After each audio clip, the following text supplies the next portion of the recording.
Good evening, ma'am. What is leadership for you? Hi, my name is Reina May Marquez and I work as a teacher in MSU MSAT.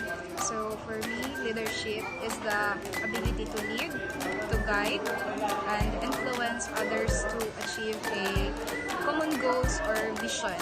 So it involves setting a direction, motivating others, and fostering a purpose to achieve the teamwork or to achieve what the team desires or goals or a positive result.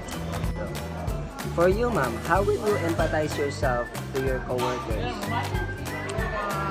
Empathizing myself to my coworkers, I do believe that by doing open or by fostering open communication to others and by actively listening to them and showing a genuine interest to them, especially if they're sharing their experiences, their knowledge, their feelings, and also their perspectives in life. What is leadership for you? Good evening everyone, I am Junrel Malulot, working at Macondri Finance Corporation as Marketing Officer. Leadership for me is the one who lead, but hindi kung tinatawag ka na leader, hindi ibig sabihin na ikaw yung head talaga, na nagiging boss ka na lang, pagiging isang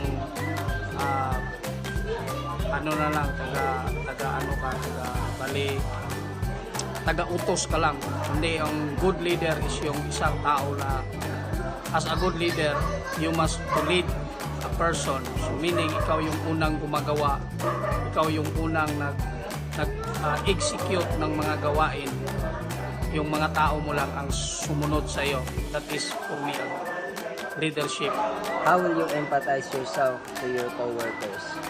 Empathize to me to my co-workers, no? So kahit ako isang officer, yung mga nasa baba ko, yung mga nasa subordinate ko, hindi ko pinapa sa kanilang self, bali yung ginagawa naman yung hindi ko pinaparamdam sa kanila na mataas yung posisyon ko sa kanila, kundi kalibe lang, no, yung pagiging kung ano yung trabaho nila, kung ano yung posisyon nila, hindi sila mahihiyang pupunta sa akin or mahihiya na lumapit sa akin magtanong. May mga problema sila, pwede silang mag-share sa akin yung mga ginagawa nila, ginagawa ko rin yung ano yung mga hinihingi nila o kinakailangan nila, pwede nilang tugon sa akin kung ano yung mga problema at mga adikain nila para sa kumpanya o para sa kanilang sarili. Sa pamagitan sa akin, gusto ko na sila ma-feel nila na kalibel yung ano nila sa akin, kalibel lang yung posisyon nila kahit nasa officer na posisyon lang.